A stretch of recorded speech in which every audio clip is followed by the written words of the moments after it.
yavaş səslə çağırır, qarik, qarik. Nəsə belə bir ad çağırır.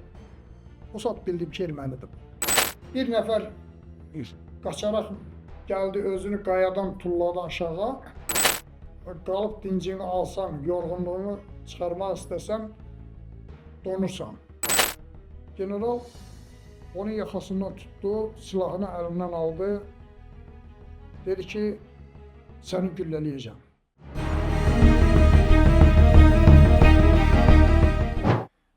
Mən Kəmalov Akif Ağverdoğlu 1960-cı ildə Kəlbəcərdə anadan olmuşam.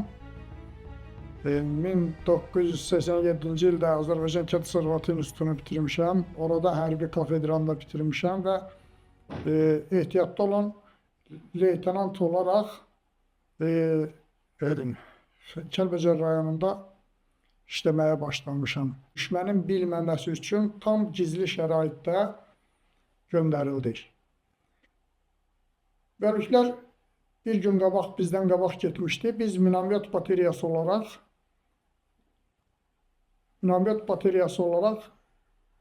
o birisi günü hərəkətə başladıq. Əslində minamyot bateriyası da həmin günü getdik, dağa aşa bilmədik.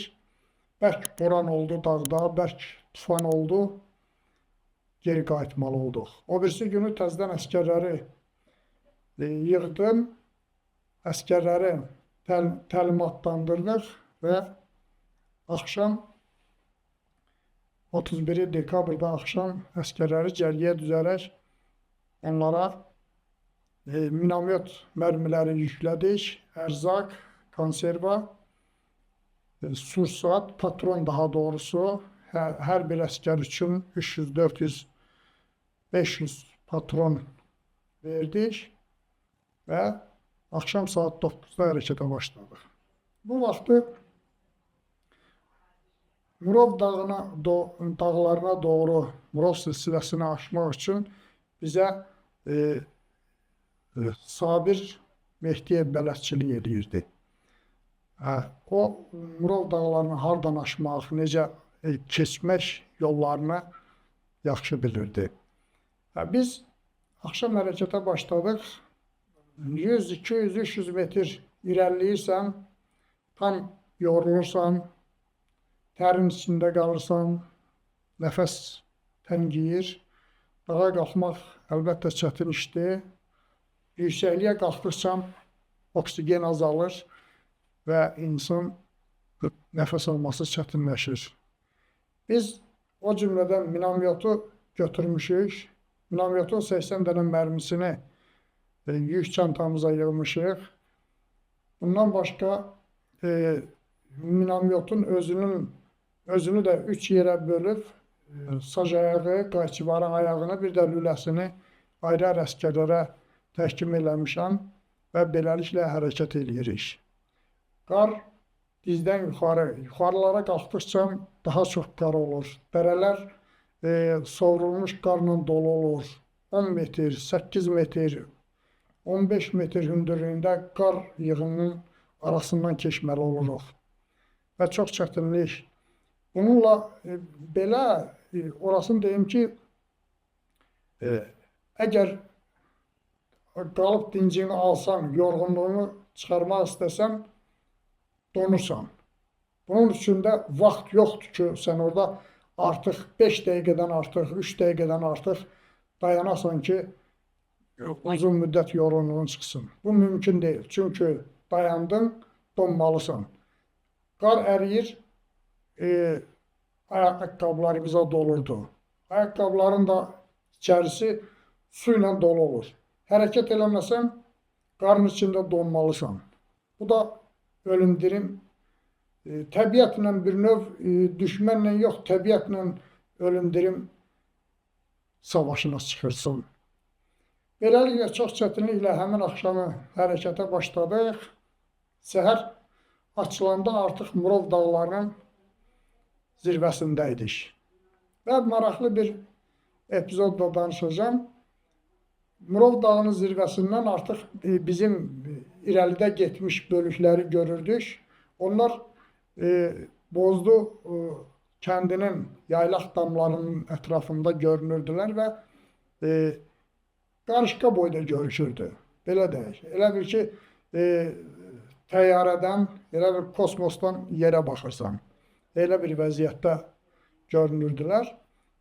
Amma biz ora gizli getmişdik. Ermənilər də heç vaxt güman etməzdilər ki, biz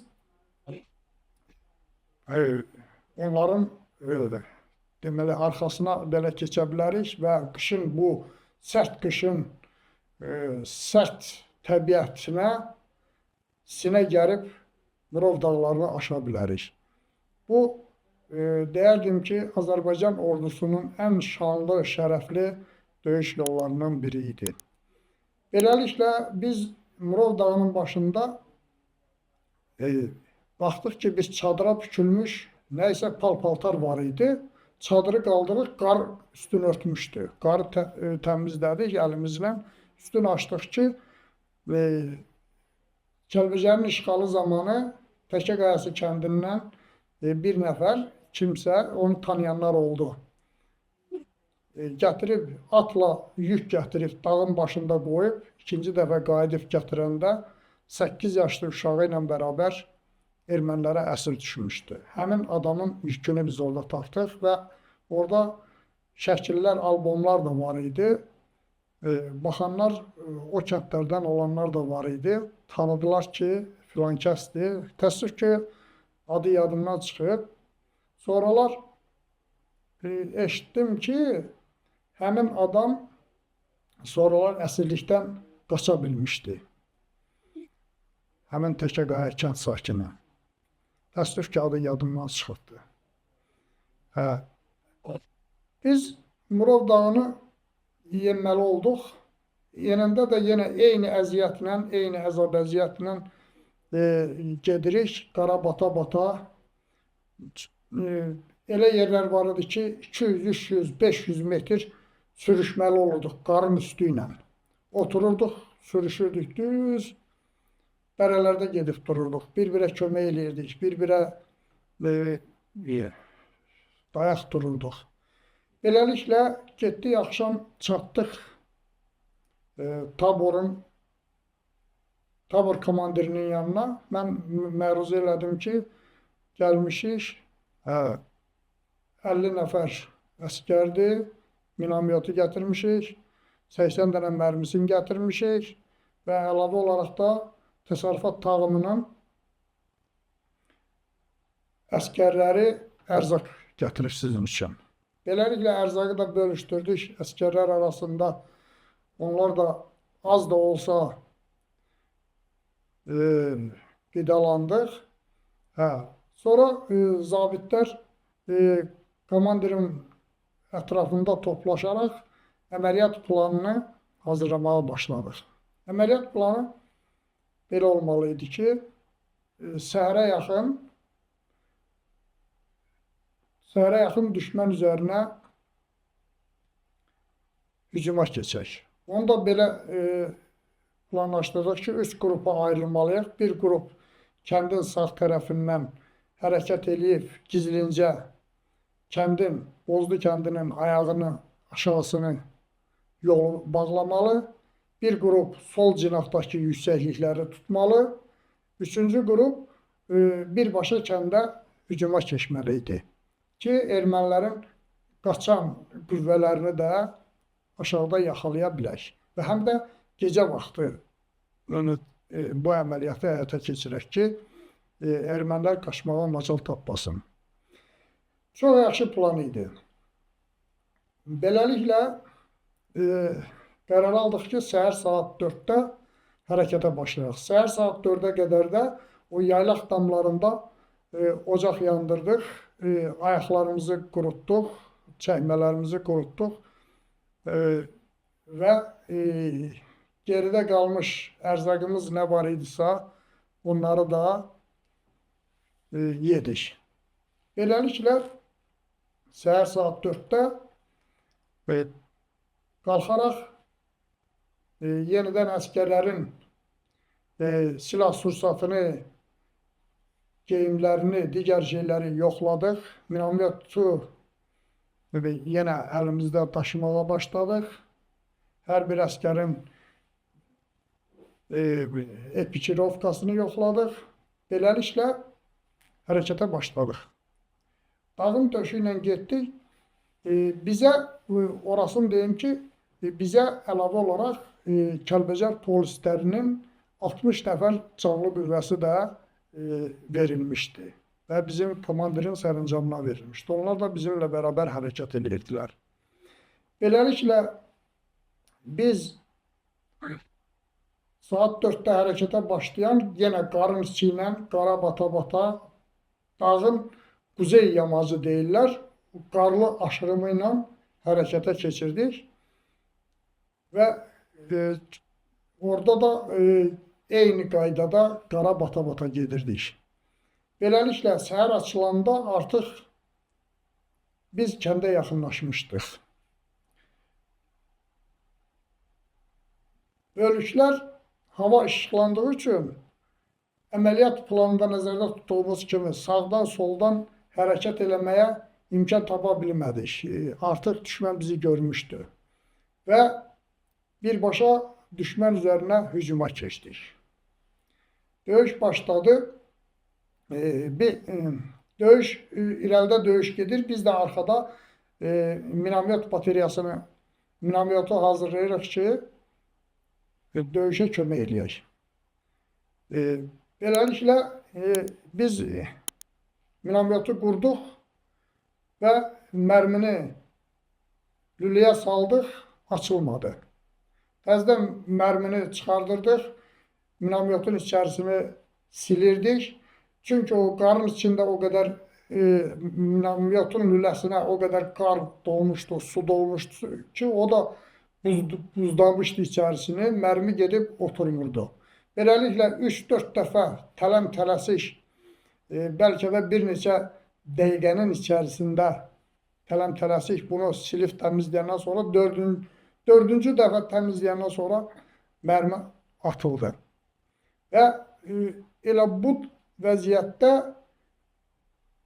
bir də gördük ki, arxa tərəfimizdə dağın döşündən keçib getmişik. Dağın zirvəsində baxdıq ki, döyüş gedir.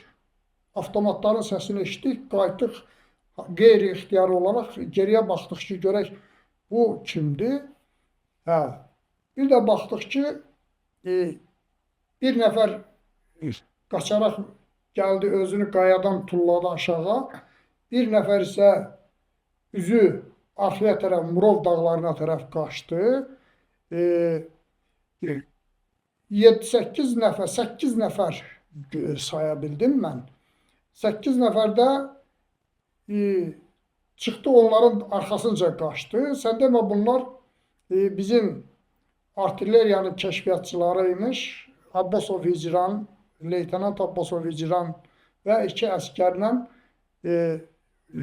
ora yüksəkliyə çıxaraq artilleriyaya koordinatları göstərmək fikri var imiş və onlar qəfildən ermənilərin puskusuna düşmüşdülər. O 8 nəfər də erməni imiş. Həmin oradakı döyüşdə hardasa bizdən bir kilometr yarım məsafə idi ora. Arxa tərəfimiz idi. Nə baş verdiyini biz tam anlamadıq. Sonra Abbasov icranın səsini eşitdik ki, ermənilər arxa tərəfdən arxamızı kəsibdilər. Mən minamyotu çevirtdirdim həmin ermənilərə tərəf. Ermənilər orada həmin bizim rabitəçi əskəri öldürmüşdülər.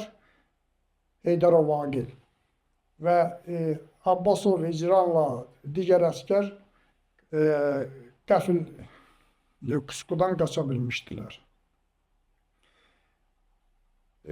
Biz minamyotu çevirdik arxa tərəfə və ilk mərmimiz düz ermənilərin toplaşdığı yerə düşdü. Və ermənilər pərən-pərən düşdü. Dalbadal bir neçə mərmi atdıq. Erməniləri oradan çıxardıq. Tabor komandiri Balay Nəsibov da komanda verir ki, rasiya ilə komanda verdi ki, minamyotu gətirin kəndə. Yenidən minamyotu söktük və mərmiləri ilə birlikdə kəndə yendirmək istəyirdik. Elə bu dəmdə ermənilərin atdığı pulemyot güllələri, avtomat güllələrin yağışının altına düşdük. Biz yüksəklikdə olduğumuz üçün bizi görmüşdülər və hədəf seçdilər. Kənddə döyüş gedirdi. Çox uğurlu bir döyüşümüz oldu. Ermənilərin bir neçəsi orada ölmüşdü, qalanları qaça bilmişdilər. Çünki o qaçış yollarını biz gecikdiyimiz üçün səhər açılmışdı artıq, tuta bilməmişdik. Ermənilər fürsət tapıb qaçmışdılar. Biz minamyotu yendirdik, o qaçan ermənilərin arxasınca bir neçə də mərmi orada yenidən qurub atdıq. Ancaq onlar aradan çıxa bildilər. Təxminən yarım saatlıq, 1 saatlıq döyüş ərzində 3 dənə kəndi düşməndən azad eləmişdik. Bu böyük bir qələbə idi və düşmənin arxasına sızmaq və bu cür döyüşləri aparmaq çətin olsa da biz onun öhdəsindən gəlmişdik. Amma patronumuz və ərzaqımız xeyli azalmışdı. Demək olar ki, yox idi. Əskərlərin təqribi olaraq patronların sayını müəyyən elədik ki, hər əskərdə 50-60 patron qalıb. Bu da döyüşü davam elətdirmək üçün çox çətin idi. Tabor komandiri yuxarı komandanlığa məlumat verdi və sursat və ərzaq tələb elədi. Ancaq onlar göndərə bilməyəcəklərini və bildirdilər. Sonra biz bir daha telefonogramma verdik ki, bir də bizə patron göndərin heç olmasa. Ərzaq olmasa da patron göndərin. Amma düşməndən də heç bir ərzaq ələ keçirə bilməmişdik. Əskərlər biraz şəkər tozu tapmışdı ermənilərdən.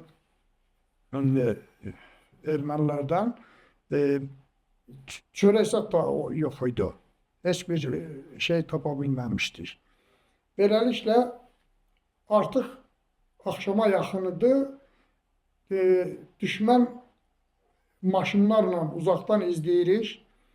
Uzaqdan izləyirik maşınlarla əskərləri gətirirlər və əskərlər artıq bizi mühasirəyə almağa çalışırlar. Onlar bizdən qat-qat çoxdular.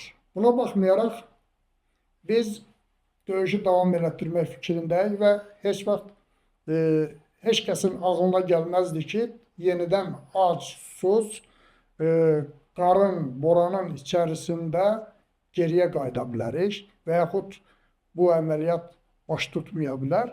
Artıq əməliyyat baş tutub. Biz getməliyik.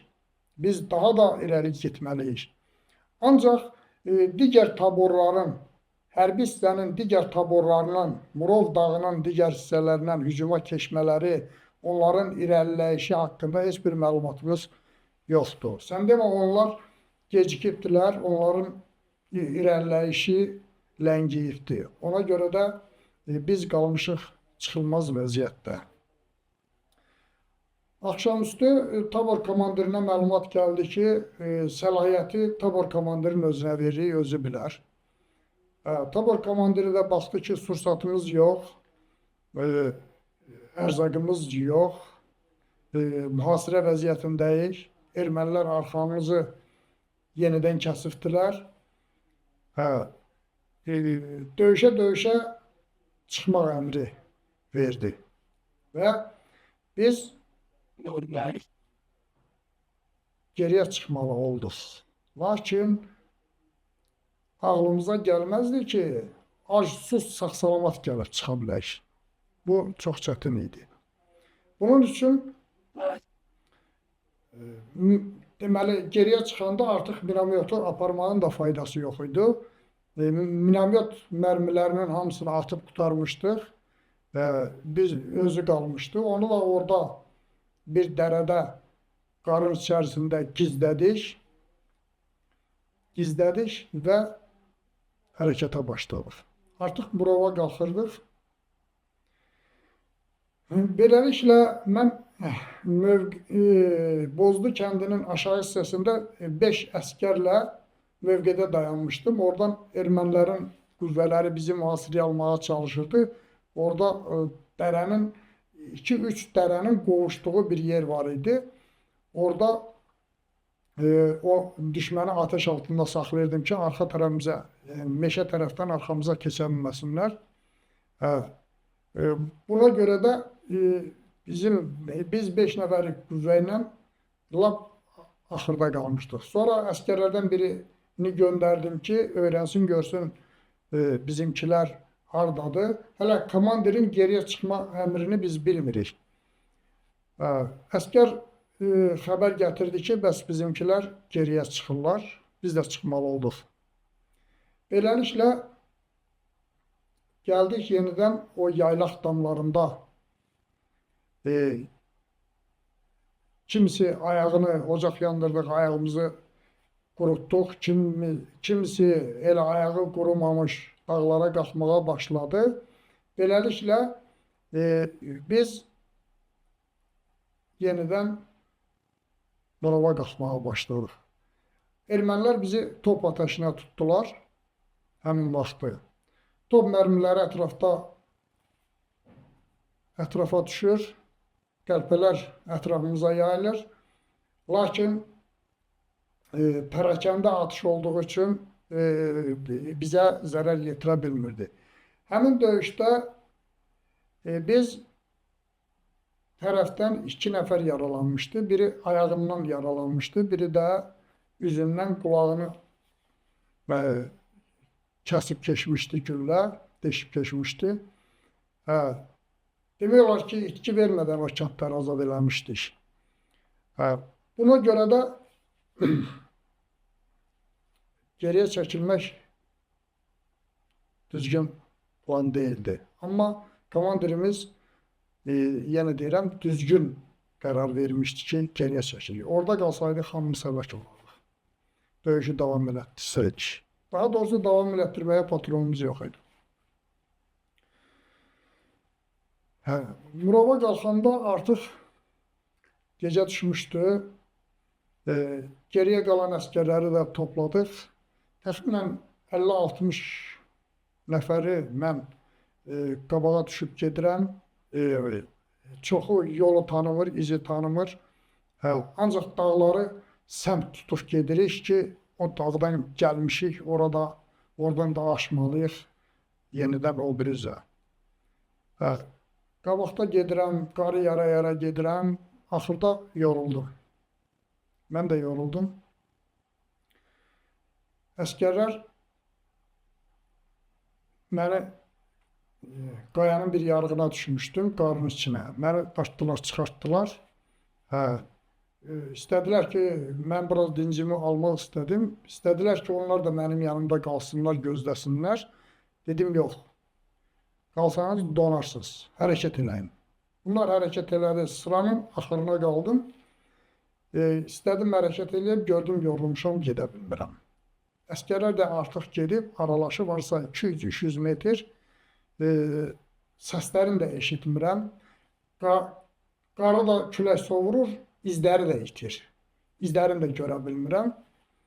Arxa çantamı yendirdim. Arxa çantamın içərisində bir jaket var idi. Bir də onun arasında 1-2-3 dənə konfet olmalıydı.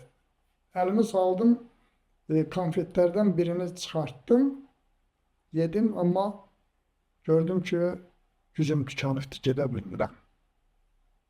Gedə bilmirəm. Yoldaşları çağırdım. Adil Navizadə vardı, zabit yoldaş. Sağdı. Onu çağırdım. İlqar var idi. Onu çağırdım. Çağırdım. Sesime hay verdiler ki eşidirik. Dedim yorulmuşam, beni gözleyin. Yine özümde güç tapdım. Hardasa bir güç tapdım. Yavaş yavaş harekete başladım. Ayak üstə gedirəm, həm yuxusuzluq, həm yorğunluq, həm aclıq insana taqətini elə kəsir ki, soyuq da bir tərəfdən, soyuq vuranda hiss edirsən ki, bədənimə bir şirin bir yuxu gəlir, bir şirin bir yuxu gəlir, bir rahatçılıq gəlir. İstəyirsən ki, elə oturasan, ya uzanasan, yatasan. Bunu belə dillə desəm izah eləyə bilmirəm. Çətinliklə izah eləyirəm. Adama bir şirin yuxu gəlir. Onu necə başqa vaxtda o heç vaxt belə şey olmur. Ancaq o qarda, bonanda, soyuqda əmələ gəlir. Yavaş-yavaş addımlayıram qarın içi ilə. Yuxu görsəm. Xəyal görürsən, yuxu görürsənmi? Yox, xəyalına gəlirmi? Bilmirəm. Amma mənə elə gəldi ki, yuxu görürdüm. Gedə-gedə yuxu görürsən. Donmaq üzrəsən. Çətinliklə gəldim, əskərlərin yanına çıxdım ki, bunlar məni gözləyəndə hardasa bir 5 dəqiqə, 10 dəqiqə keçib, artıq bunların bəziləri donurlar. Gəldim, çatdım, özümə bir güc gəlmişdi, bir güc gəlmişdi. Əskərlərin də qarın içində bəziləri yatıbdı. Bunları yoldaşlara da dedim ki, o yaxşı, güclü olanlar var idi. Bir-birə kömək eləyənlər var idi. Ələddin var idi bizdə, əskər. Ələddinə dedim, Vidadiyə, digərlərinə kömək elədilər. Bir neçə əskərə kömək elədilər. Mirzəli var idi. Sonraki döyüşlərdə itkin düşdü. Hal-hazırda da itkindir. Mirzəli qarın içindəydi. Mən onu qaldırdım. Qaldırmaq istədim. Dedi ki, komandir, məni qaldırma, mən gedəsi deyiləm. Avtomatımı da götürə bilirsiniz, götürün, götürə bilmirsiniz. Yəni, elə məni kimi danışmır. Biraz zarıya danışır. Evlərinə də nəysə vəsiyyət elədi. Nə deyilsə, yadımda deyil ki, evə nə tapşırdı. Nəsə söz tapşırdı. Mən qaldırdım. Güclə qaldırdım. Üst başının qarnını çırpdım. Gördüm, yenə yeriyə bilmir. Təzdən arxa çantamı yendirdim, görüm, içində nə qalıbdı. 2-3 dənə konfet tapdım. Bunların hərəsinə birini verdim. 4-5 əskər idilər. Belə qalmışdılar qarnın içində. Verdim. Dedim, bu yemək üçün deyil. Bunu qoyun dilinizin üstünə, ürəyiniz toplasın, ürəyiniz sakitləşsin. Belə də oldu.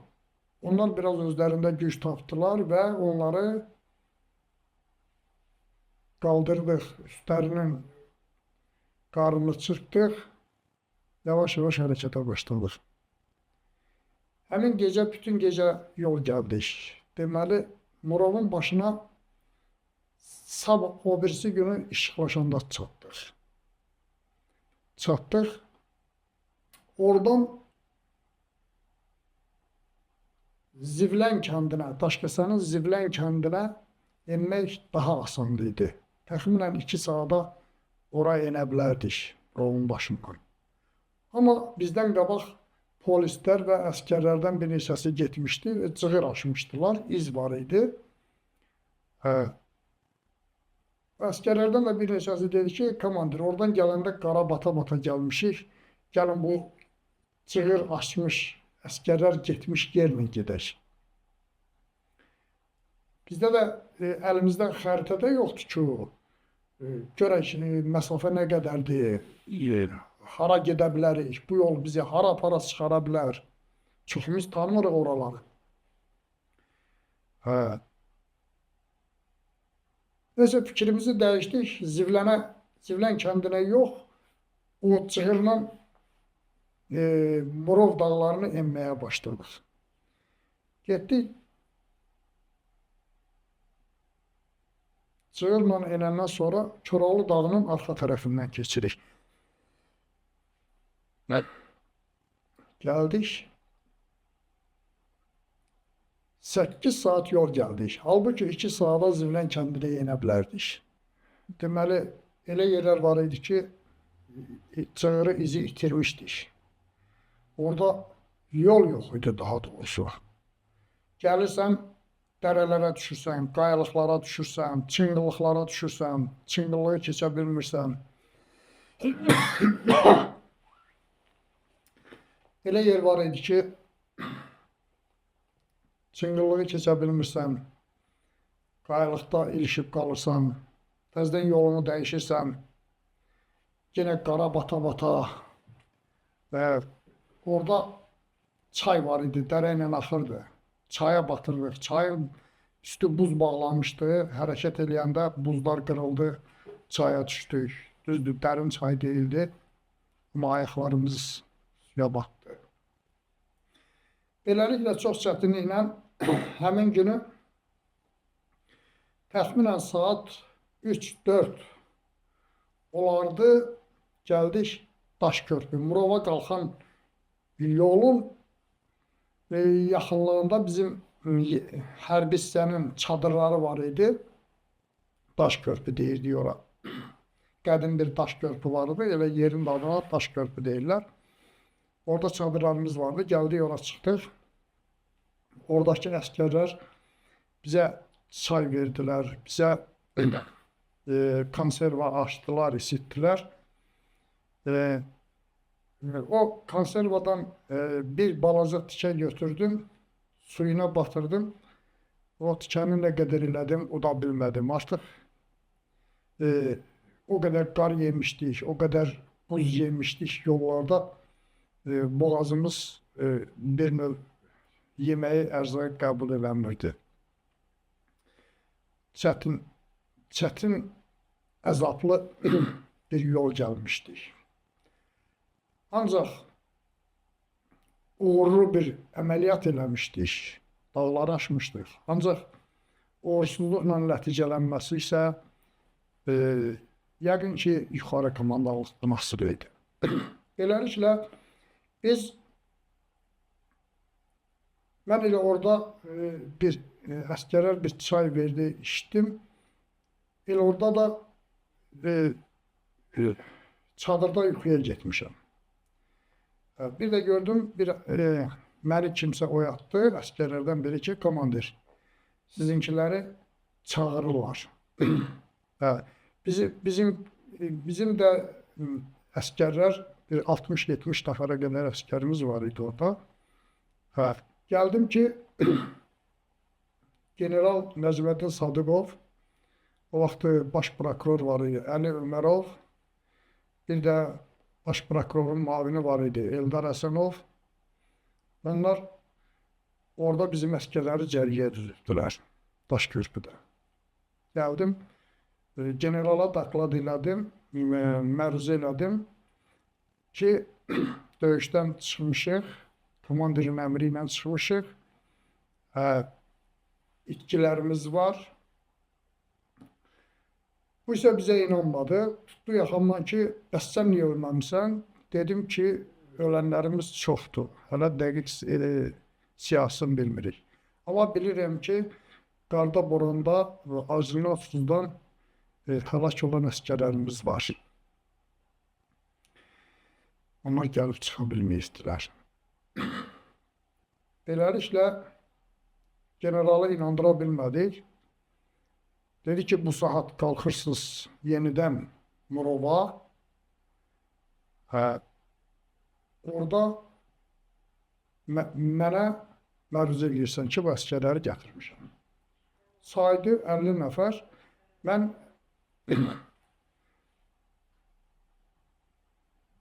heç nə demədim. Əskərlərdən biri etiraz elədi ki, Bəs biz ayaq üstə dura bilmirik. Ayağımızı don vurubdur, şaxta vurubdur. Pis vəziyyətdə gəlmişik. Belə necə döyüşə gedə bilərik? General onun yaxasından tutdu, silahını əlindən aldı.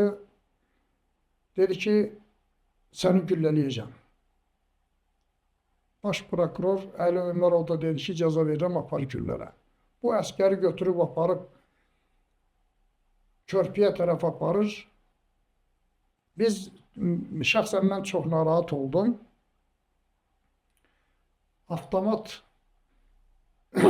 Avtomata əl attım, predəxranı teliyə indirdim. Əskərlərdən kimsə də avtomatı doldurdu. Belə bir vəziyyət, belə bir qeyri-adi bir vəziyyət yarandı. O Eldar Həsənov getdi, generalın arxasınca getdi, həmin əskəri onun əlindən aldı. Həqiqətən aparıb güllələmək fikri var idi. Əlindən aldı, gətirdi, təzən cərgəyə qoydu. Bir maşın saxlatdırır, yük maşını. Əskərlərin çoxu, bir 40 nəfər təxminən, 37-38 nəfər bu maşına mindi. Bunlar həmin general, həmin gələn nümayəndələrlə Murova tərəf qaçdılar. General da mənə dedi ki, yerdə qalanda bir maşın saxlatdırırsan, sən gətirirsən, orada mənə məruz eləyirsən.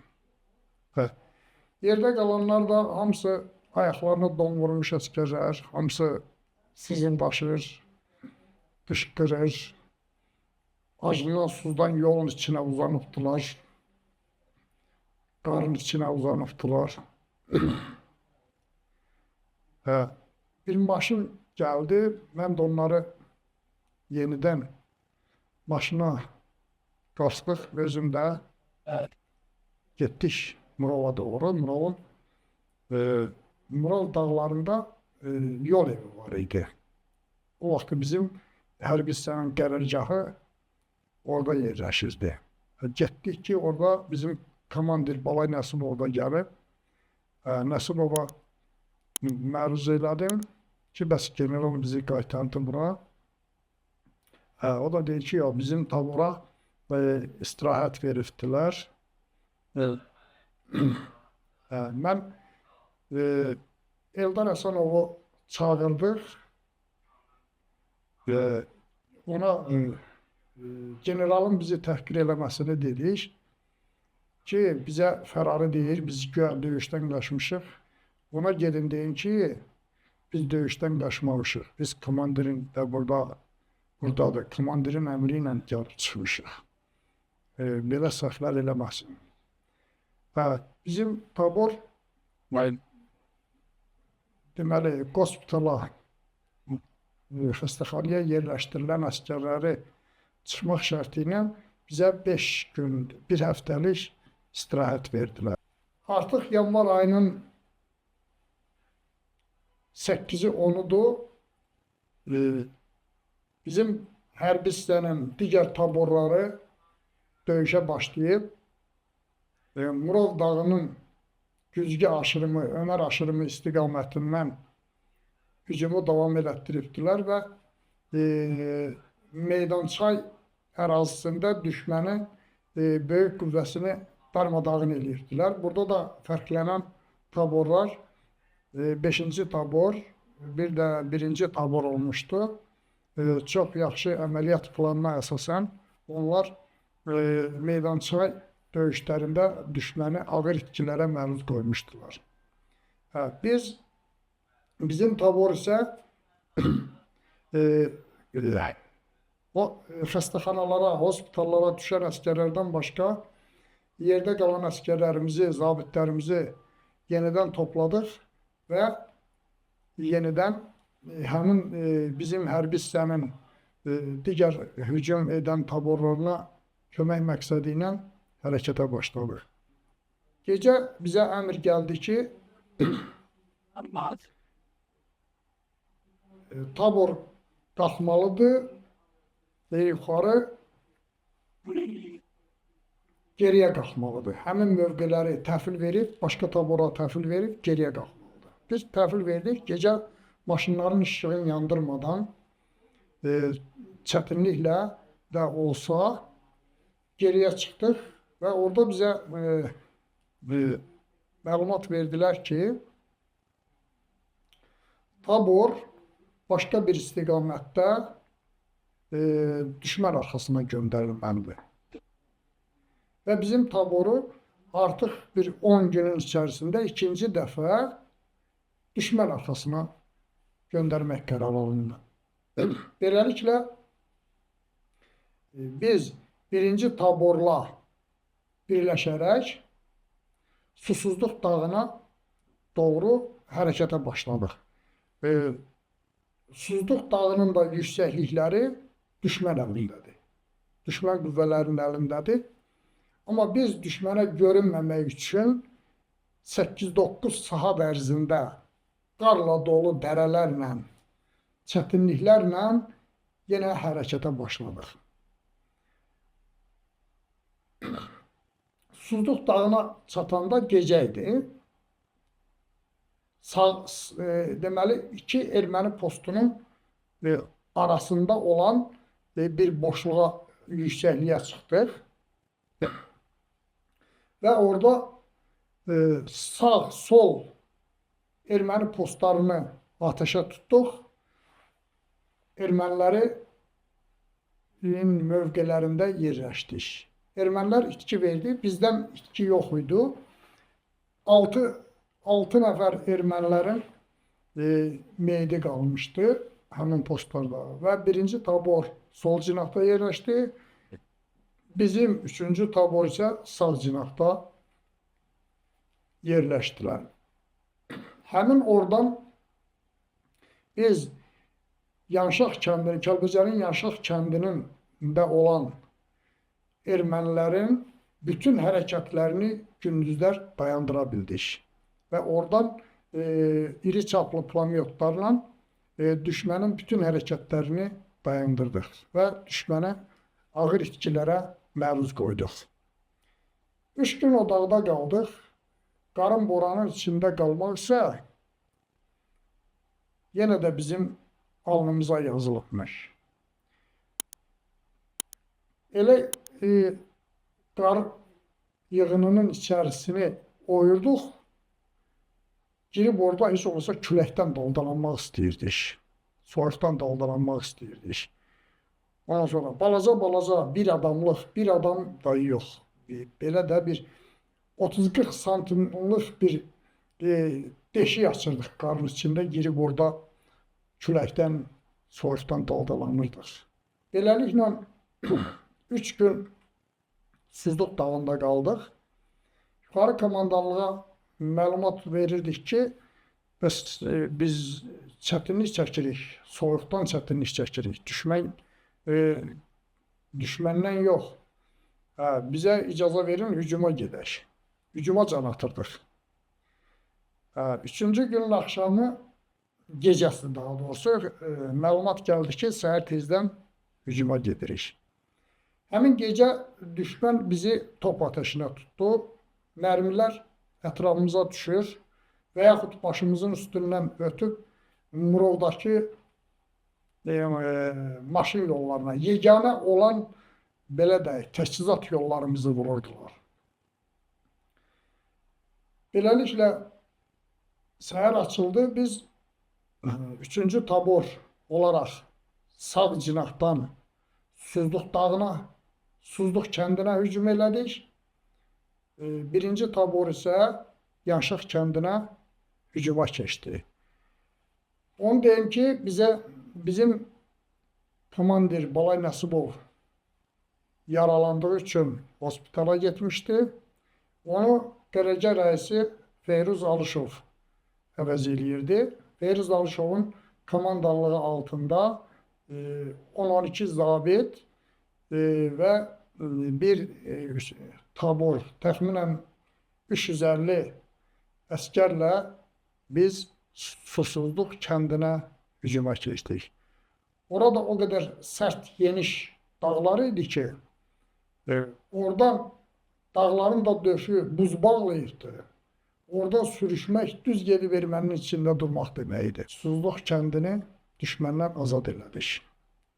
Artıq düşmən bizim böyük qüvvə ilə hücuma keçdiyimizi görərək kəndi tərk eləmişdi. O cümlədən birinci taborda Yanşaq kəndini azad elədi.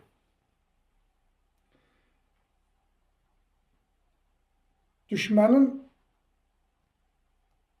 Ermənistandan gəlib Ağdəriyə, Qarabağa keçən yeganə maşın yolunun yaxınlığındaydıq artıq biz.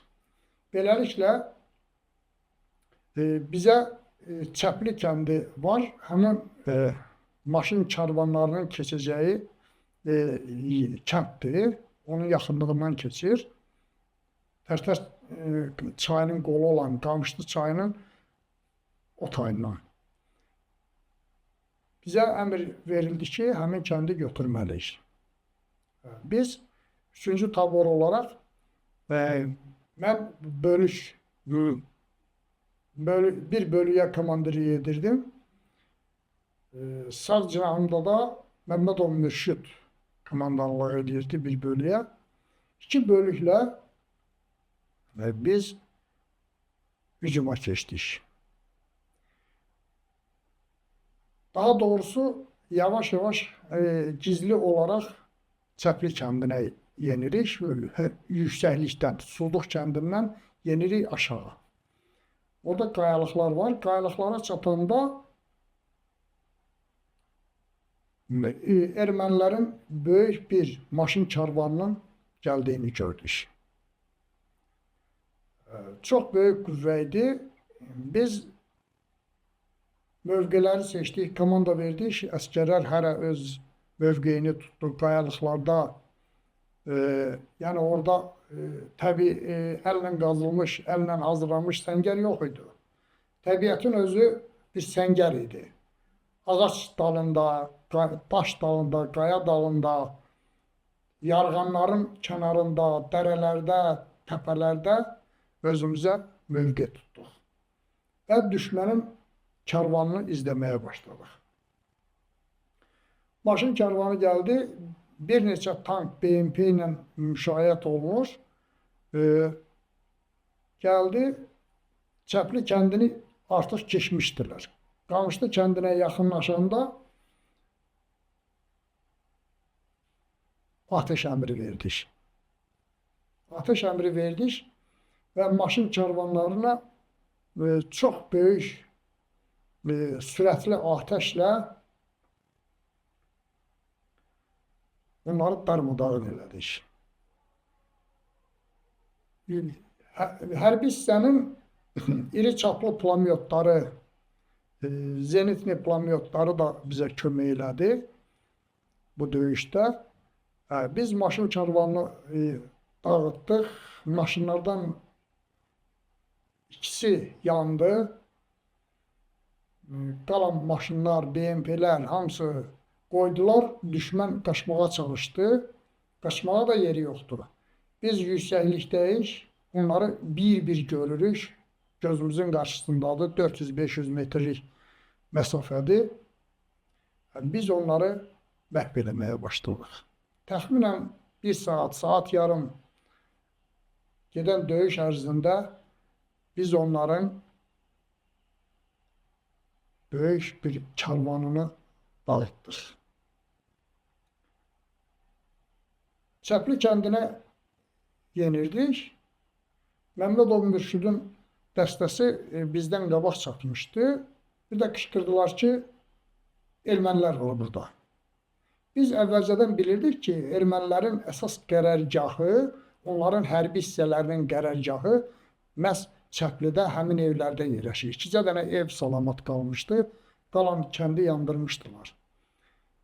Oranı da özlərinə qərargah eləmişdilər. Bunu bilirdik. Bəs evdə ermənilər var, biz bunları Mürşidin dəstəsi ilə hərəkət elədik, bunları tutduq. Erməniləri tutduq. Bunlar heç bir müqavimət göstərmədən təslim oldular. 5 nəfər idi mən bilən. Biz bunlardan soru-sual elədik. Kimsiz? Biri hərbi komissardır. Ermənistanın hansısa rayonunun hərbi komissarı idi. Biri gizir idi, biri Rus ordusunun Rus ordusunda xidmət keçənlər idi. Beləliklə bunlardan məlumatı öyrəndik ki, bunlar 240 nəfər təzə əskəri gətirib bura döyüşə gətirmək istəyirdilər və bizim ateş altına düşürdülər. Biz o 240 nəfəri orada məhv elədik. O 5 nəfəri də əsir götürdük. Brigada komandirinin müavini var idi, Nəriman Zeynalov, mayor. Zeynalov gəldi, erməniləri soru-sual edəndən sonra erməniləri götürdü, apardı ki, brigada komandiri əmr eləyirdi ki, onlara gətirin, soru-sual edək. Bu əməliyyat Ermənistana böyük bir səs salmışdı. Çəpli əməliyyatı adı ilə biz deyirdik. Çəpli əməliyyatında erməninin çox böyük qüvvəsini darmadağın elədik və ən vacib olan şey də o idi ki, onların yollarını bağladıq. Ermənistandan Qarabağa gedən yollarını bağladıq. Biz Çəpli kəndini alandan sonra mən öz bölüyümü Çəpli kəndinin sağ cinahına da belə deyək, qərb istiqamətinə yerləşdirdim. Düşmənin Ermənistan tərəfdən hücum edəcək qüvvələri əsasən orada yerləşmişdi. Mən öz bölüyümü oraya yerləşdirdim və əlavə olaraq bombaratanlarla təchiz elədim. Və əsgərlərə tapşırıq verəndən sonra qərargaha gəldim.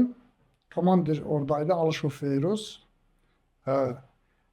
Sonraki əməliyyatları planlaşdırırdıq. Bizə verilən tapşırıqları götür-qoy eləyirdik.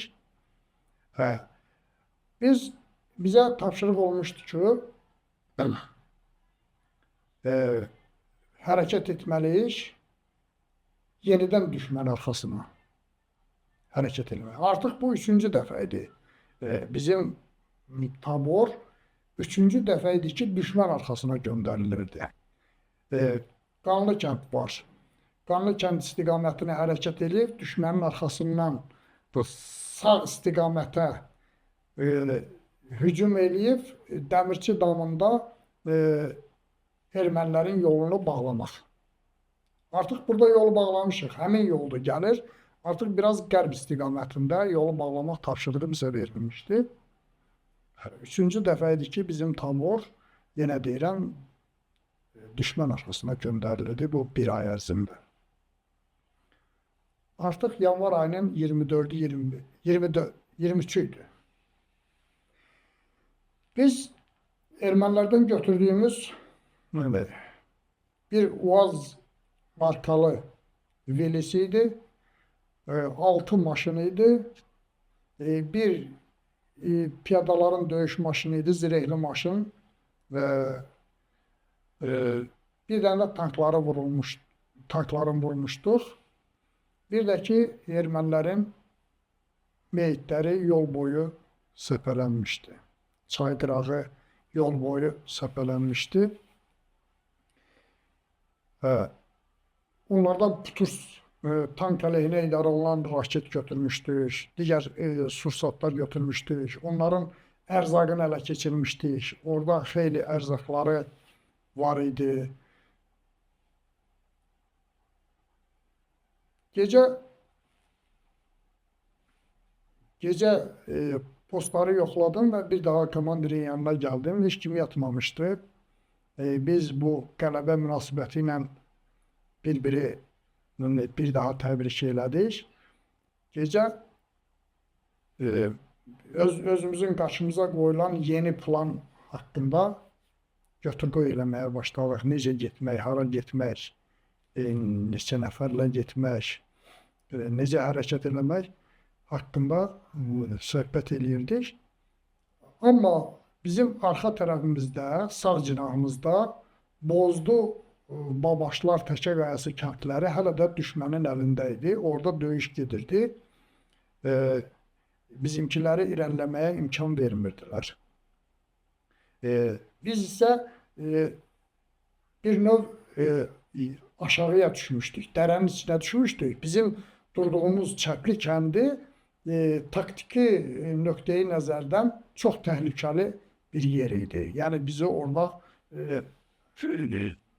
çətin vəziyyətə qoya bilərdi düşmən. Amma buna baxmayaraq biz mövqelərimizi bərkitmişdik və yola nəzarəti əlimizə götürmüşdük. Səhər işıqlaşanda yuxarı komandanlıqdan məlumat gəldi ki, hərəkət eləyin. Biz yenidən hərəkətə başladıq. Çəpli körpüsünü keçdik və yolla qayıtdıq. Lök qalası var.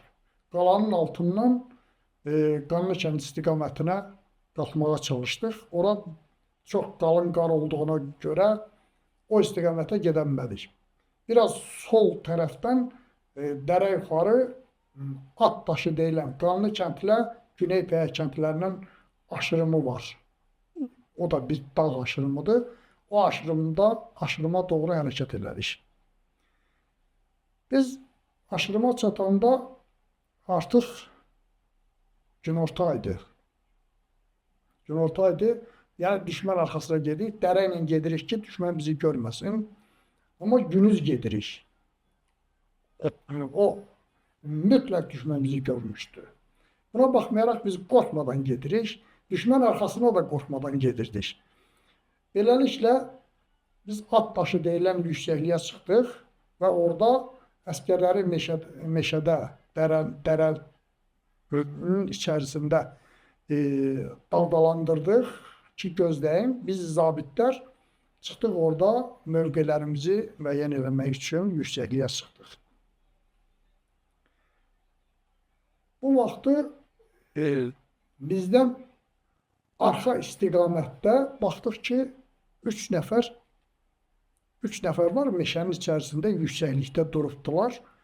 Biz bunlardan şübhələndik və bunları hər tərəfdən əhatəyə aldıq və bir də baxdıq ki, bizim artilleriyanın kəşfiyyatçılardır. Bir zabitdir, baş leytenant, 2 də əskərdir. Bunlar bizim xəbərimiz olmadan bunlar bura göndərilib və orada düşmən mövqelərini müəyyən eləmək üçün. Onlarla söhbət elədik.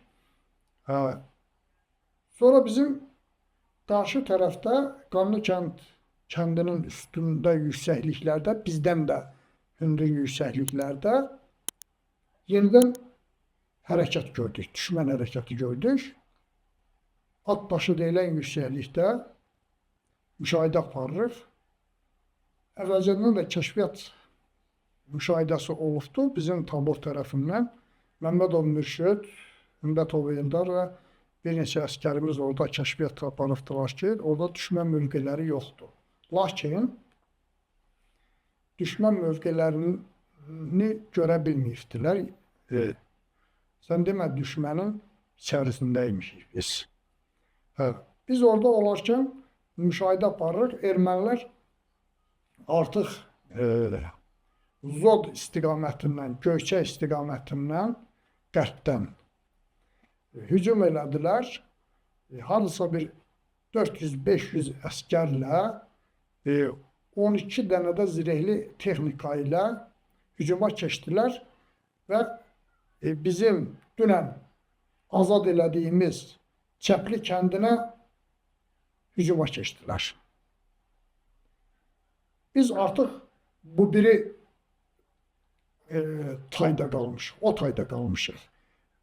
Yolu yenidən onlar bərpa elədilər, ermənilər. Və Çəpli kəndindəki qüvvələr də bizim az saylı qüvvələrimiz, hərbi hissənin az saylı qüvvələri Suzluq kəndinə çəkildi və düşmənin bu güclü əks hücumunun qarşısını ala bilmədilər. Düşmən Çəpli kəndinə girdi. Biz uzaqdan elə bil arxa tərəfimizin bağlandığını gördük. Artıq getdiyimiz yollar və azad elədiyimiz kəndlər bağlanıbdır. Biz orada mühasirə vəziyyətində qaldıq. Amma sən demə, düşmən elə burada da bizi dar bir çərçivədə mühasirəyə alırmış. Meşəlikdir, oralar dağlıq meşəlikdir. Heç nə görünmür. Bizim də xəbərimiz yox. Hə, bu dəmdə düşmənin elə hərəkətini görəndən sonra at daşından Məmmədov Mürşid bizim zabit yoldaş dedi ki, yaxınlaşaq görək kimdir? Bunlar yaxınlaşdılar, bir təpə var idi. 5-6 zabit heyətidir, 5-6 da əskərdir. Əskərlərimiz əsasən dərədədir. Dərədə saxlamışıq ki, görsənməsinlər. Çünki ora biz gizli qalxmışıq. Məmmədov Mürşid yaxınlaşdı, bu təpə ermənilərə qarşı xeyli yaxınlaşdı. Təxminən bir 150-200 metr qalmış, çağırdı kimdir, cavab gəlmədi. Cavab gəlmədisə bu məlum məsələdir ki, düşməndir. Məmmədov Mürşid yenidən mövqeyindən çıxaraq düşmənə tərəf getməyə başladı. Mən də çağırdım ki, geri qayıt, sizi vururlar. Bunlar məni eşitmədi, görünməz oldular. Bir neçə zabitdir, bir neçə də əskərdir.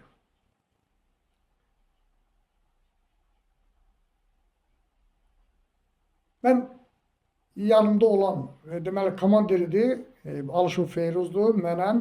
3 dənə də əskərimiz var. Biri plamyotçu Elxandır, əskərlərdən biri Mehdiyev Mirzəlidir, digəri Həsənov İlqardır, yadımda qalanlardır. Bunlar bir balaca daşın dalında qalmış, özümüzə yer tutduq. Mən komanda verdim ki, özümüzə yer tutun, döyüş başlayacaq. Elə bu anda düşmən başladı. 3 tərəfdən biz indiyə qədər bilmirdik ki, biz 3 tərəfdən mühasirə olmuşuq. Bir istiqamətəcə ermənini görürdük. 3 tərəfdən bizi ateşə tutdular.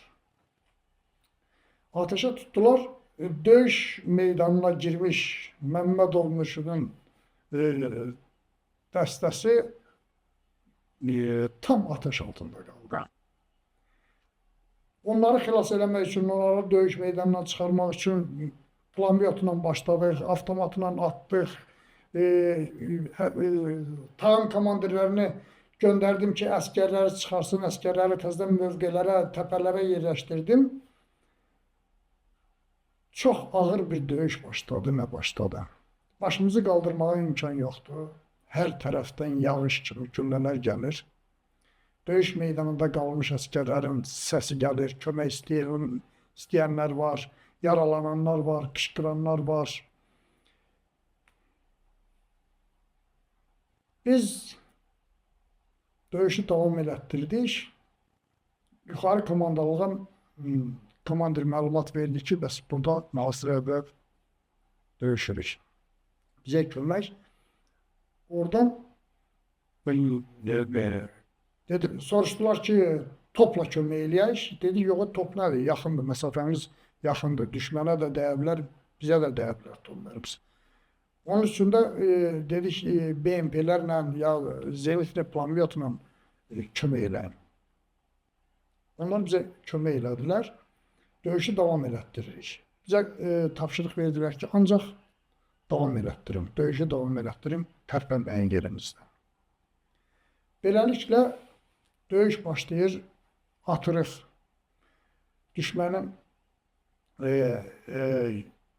Düşməni döyüş vaxtı o cür dağda, daşda, dərədə, təpədə düşmənin yerini müəyyən eləmək çox çətindir. Adicə ağacın kölgəsi düşür ağacın dibinə, orada insan fiqurunu seçə bilmirsən.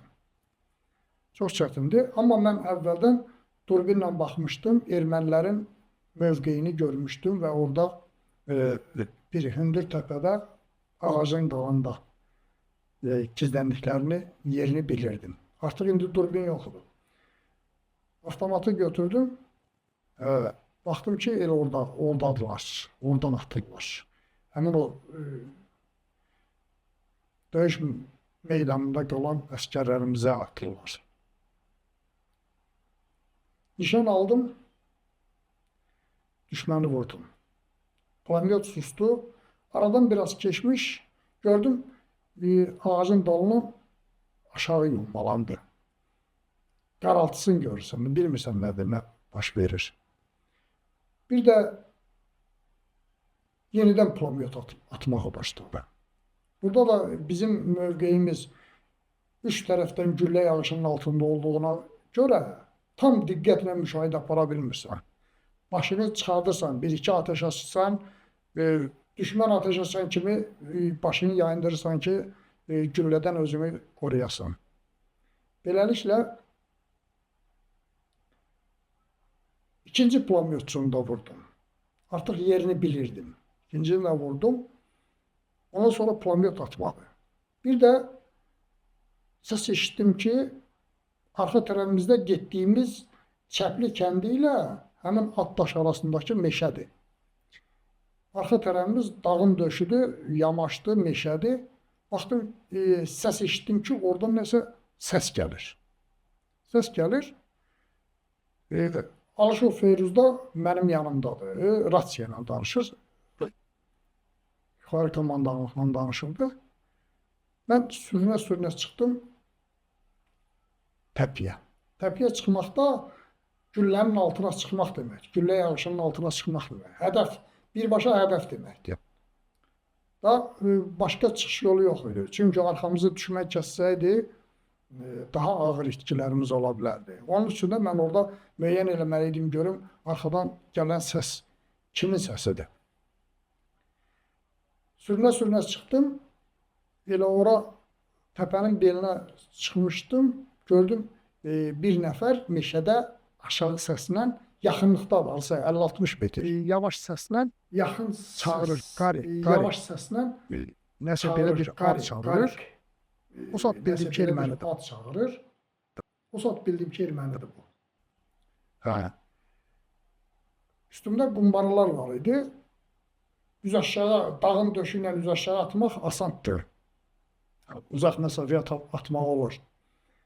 Qumbaraların ikisini hazırladım, dalbadal səs gələn tərəfə atdım. Və məni də ateşə tutduqları üçün orada dayanmadım. Yommalana gəldim, komandirin yanına düşdüm. Komandir dedi, salamatsan, dedim, narahat olma. Komandirə dedim ki, bizimkilərə məlumat versin. Bizimkilər Suzluq kəndindən bizə kömək eləyirlər, atəşlə. Bizim arxa tərəfimiz meşəni vursunlar. Meşəni iri çaplı pulemyotlarla vurdular. Orada ermənilərin arxamıza keçməyinin qarşısını aldıq. Bu təxminən bu döyüşümüz 5-6 saat davam elədi. Artıq patronlarımız tükənir, patron azalır, sursatımız tükənmək üzrə olur, əskərlərə komanda verirsən, mühasirə vəziyyətində döyüşlər, əskərlərə tapşırıq versin ki, patrondan saxlayın, hamısını atmayın, tək-tək ateş eləyin, ondan sonra boş yerə ateş eləməyin, düşmənin görə bilirsinizsə gördüklərinizi atın. Yəni, mühasirə vəziyyətində döyüşü davam etdirmək çox çətindir. Həm psixoloji gərginlik, həm silah-sursatın azlıq eləməsi. Beləliklə, əskərlərin bir qismi döyüş meydanından çıxanlar, yaralılar var, döyüş meydanından çıxanlar var. Bunlar Güney Peyə istiqamətində geriyə çəkilibdilər. Geriyə çəkilirlər. Komandir Feyruz dedi ki, Camalov, əskərlər oradan geriyə çəkilibdilər. Amma düşmən üstünə gedirlər. Onların qarşısını kəs. Mən patron doldururdum daraja. Patron doldurdum. oradan o balaca daşların dalından çıxdım. Deməli, oradan çıxmaq güllə yağışının altına düşmək deməkdir. Daşların dalına çıxdım, harasa bir 30-40 metr qaça-qaça özümü meşəyə çatdırdım. Bəlkə də mənə bir 1000 dənə güllə atdılar, vura bilmədilər. Özümü meşəyə çatdırdım, meşə ilə də üz aşağı qaça-qaça getdim. Əskərlərin qarşısını kəsdim ki, düzgün mövqeyə çəkilmirsiniz. Geriyə qayıdırıq, döyüşü davam etdiririk. Bunları da qaytardım. Bunların hər birini bir ağacın, bir daşın, bir qayanın dalına uzadıram, düşmən mövqelərini göstərirəm və mühasirə vəziyyətində döyüşü davam etdiririk. Yaralıların yarasını sarmaq üçün komanda verirəm. Ondan sonra komandirin də yanına qayıda bilmirəm. Artıq o dalda yerlərdə, meşəlikdə 10 nəfər yaralı çıxartmışıq. Yaralıları sarıtdırdım. Əskərlərə də komanda verdim, tapşırıq verdim. Talim komandirlərinə də tapşırıq verdim. Yenidən komandirin yanına qalxdım. Yenə də güllə yağışının altında. Qalxdım və komandirə məlumat gəlmişdi yuxarı komandanlıqdan ki, qaranlıq düşənə qədər döyüşü davam etdirin. Artıq axşamdır. Yaralı əskərlər məlumat gətirdilər ki, bəs Məmmədov Mürşüd, Gizir Hacıyev Kamal, əskərlərdən Ümbətov Eldar və digərləri həlak olubdular. Bunlar erməninin lap yaxınlığında qalıbdılar, 10-15 metr. Təxminən ora qədər irəliləmişdilər. Orada girmək qeyri-mümkün. Təzədən mən öz tağımlarımdan ikisini təpəliklərdə yerləşdirdim, alçaq təpələrdir. Orada yerləşdirdim ki, heç olmasa yaralı varsa yaralını, meyit varsa meyiti götürək, geriyə çəkək. Mümkün olmadı. Çünki biz üç tərəfdən güllə altındaydıq. İrəli çıxan əskəri də vururdular. Mənim tağımdan elə 3 nəfəri o əks hücum elədiyimiz yerdə yaraladılar. Biri çiynindən yaralandı, biri kolundan yaralandı. Bunları çəkdik, çıxartdıq. Yəni irəliləmək qeyri-mümkündür. Yəni irəli çıxsan vurulursan. Qaranlıq düşəndə biz komandir əmr elədi ki, ancaq yaralıları götürürük, meyitlərə dəymirik və geriyə çəkərik. Biz oradan deməli Qamışlı kəndi istiqamətinə dağlarla, meşələrlə də yüksəkliklərlə geriyə çəkilməyə başladıq. Yaralıları götürdük. 3 nəfər ağır idi. 3 nəfəri Nasırkova götürürdük. Nasırka deyəndə əlimizdə götürürdük. Nasırka yox idi. Xərək yox idi. Götürdük. Mən 2 əskəri götürüb əvvəlcə Qamışlı kəndində deməli bizim bu həmin günə qədər ermənilərin mövqeləri var idi. Kənd erməndə idi. Üzbəyiz yüksəkliklər isə Yanşaq istiqamətində olan yüksəkliklər isə bizdə idi.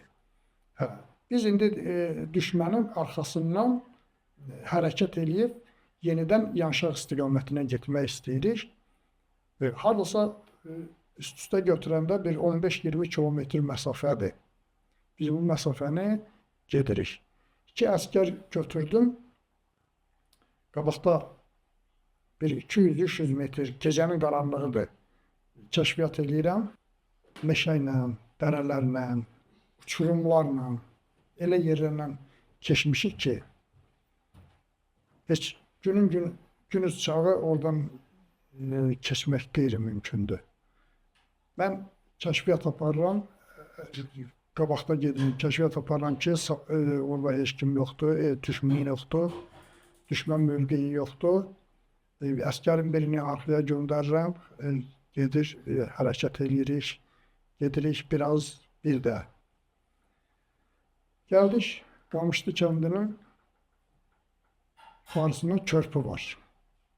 Əsas o magistral yolu körpüsüdür.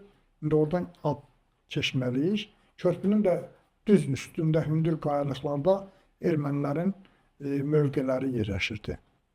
Həmin günə qədər onlar oradaydı. Biz əskəri göndərdim ki, gel, qaranlıqdır, ayın işığı var. Göndərdim ki, körpüdən keç, o tayda özünə mövqe tut.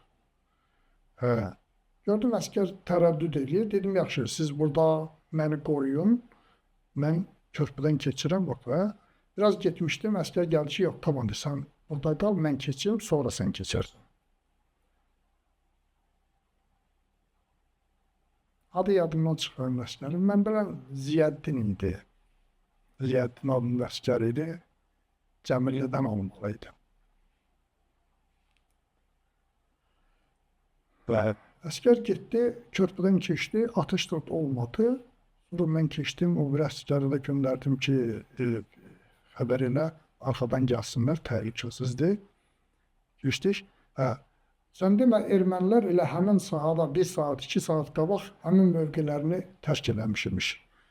Və Qamışlı kəndində də artıq erməni yoxdur və o kəndə də bizimkilər azad eləyirdi. Biz körpünü keçəndən sonra Yaşıq kəndindən tibbi yardım maşını gəldi.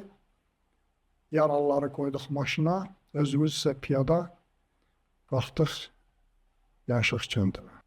At daşında o mühasirədən çıxan, mühasirə vəziyyətində döyüşən vaxtı bizə briqada tərəfindən öz taborumuzun zabiti olan Ümbətov Xalid, baş leytenant Ümbətov Xalidin komandanlığı altında 60 nəfərə qədər qüvvə ilə kömək göndərilmişdi. Sonradan bunu bildik. Deməli, onlar gəlib yenə düşmən arxasına keçibdilər. Çəpli artıq erməninin əlindədir. Çəpli kəndi ilə bizim tutduğumuz mövqe arasında meşədə ermənilərlə qarşılaşdılar. Və döyüş baş verib orada. Onlar ermənilərin mövqələrinə hücum eləsələr də onları geriyə otuzdıra bilmişdilər və qüvvələr qeyri-bərabər olduğu üçün onlar geriyə qayıtmağa məcbur oldular.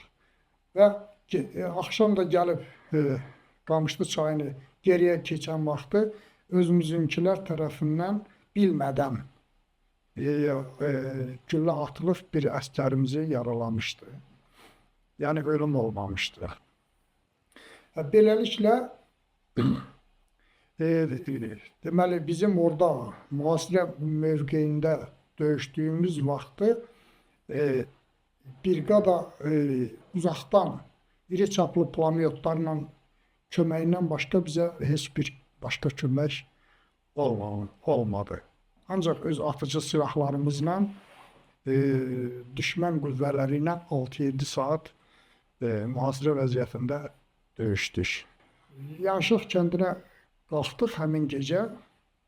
Orada bizim topçular yerləşirdi. Topçuların əskərləri bizə çay verdilər, bizə yer verdilər. Biraz dincəldik, dincimizi aldıq, artıq itkilərimiz var. Siyahlarımızı müəyyən elədik ki, 13 nəfər həlak olubdur. O cümlədən kapitan Məmmədov Mürşid, Gizir Hacıyev Kamal və 11 nəfər əskərimiz həlak olubdur. Biz səhərsi günü Yaşıq kəndində olarkən düşmən artilleriyası top ateşinə tutdu kəndi. Hər tərəfimizdə mərmilər partlayır, mərmilər ətrafımıza səpələnir, qəlpələr ətrafımıza səpələnir. Bu vəziyyətdə bizim hərbi hissənin bütün hərəkətlərini düşmən dayandırdı. Yəni bütün texniki hərəkətlərimizi dayandırdı. Həmin günü elə Yaşıq kəndində mövqelərdə daldalandıq. O birisi günü bizə tapşırıq gəldi ki, bizim tabor hərəkət eləməlidir yenidən Susuzluq kəndinə və yenidən Çəpli kəndinə hücum eləməlidir. Biz hərəkətə başladıq. Axşam Susuzluq kəndinə çatdıq. O birisi günü Çəpli kəndinə hücum elədik yenidən, ikinci dəfə. Aradan 3 gün keçirdi. Hücum elədik və düşməni oradan sıxışdırıb çıxartdıq. Düşmən bu səfər qaçanda artıq 2 dənə də piyadaların döyüş maşını qoydular. Cəmi 3 piyadaların döyüş maşını orada ələ keçirdik. Yenə bir tanklara vurulmuşdu. Vuruldu Çəplidə və biz Çəplini yenidən ələ keçirdik. Komandirimiz Alışov Feyruz məni çağırdı. Dedi ki, Kəmalov, bəs 4-cü batalyon hərəkət eləyirdi. At daşı deyilən biz 2 gün qabaq mühasirəyə düşdüyümüz yerdə. Ora çatıbdı. 4-cü batalyon, 4-cü tabor oradadır. Onlar məlumat veribdilər ki, meyitlər döyüş gedən yerə çatmışıq. Mənə Feyruz dedi ki, gedib oradan bizim döyüşçülərin meyitlərini götürmək lazımdır. Mən əskərlərimi topladım. 75-80 nəfər əskər idi. Zabitlərdən Adil Ağzadə də mənimlə idi. Biz hərəkətə başladıq. Axşamüstü ayın yanvar ayının 27-si idi, 28 idi, təxminən bu vaxtlar idi. Hərəkətə başladıq. Artıq Çəpli körpüsünü keçdik. At daşına qalxdığımız əvvəlki dəfə 2-3 gün bundan qabaq qalxdığımız istiqamətdən yox, biraz sol cinahdan piyada cığırı var idi, meşənin içi ilə dağa qalxırdı. Piyada cığırı ilə qalxmağa başladıq və getdik.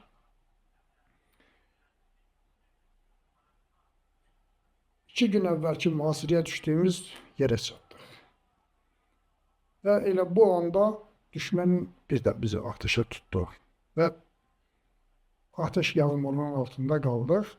4-cü taborda orada özlərinə mövqe tutmuşdu, amma bizim həlak olan yoldaşların meyitləri yenə neytral zonada qalmışdı. Başqa çıxış yolu yox idi. Mən əskərlərin bir neçəsini mövqelərə yerləşdirdim. Düşmənə cavab versin deyə. Və başladıq meyitləri axtarmağa. Axtardıq, hamısını yığdıq. Həmin gecə səhərə qədər əlimizdə meşələrlə, çığırlarla, dağlarla, dərələrlə yendirdik, gətirdik Çəpli kəndinə. Səhərə yaxın idi. Səhərə yaxın məlumat verdik. Bizə bir maşın göndərdilər. Qaz 66 maşını idi. O da maşın yolu yox idi. Yolsuz bir şəraitdə dağdan yendi, gəldi yanımıza. Meyitlərini götürdük, Susuzluq kəndinə.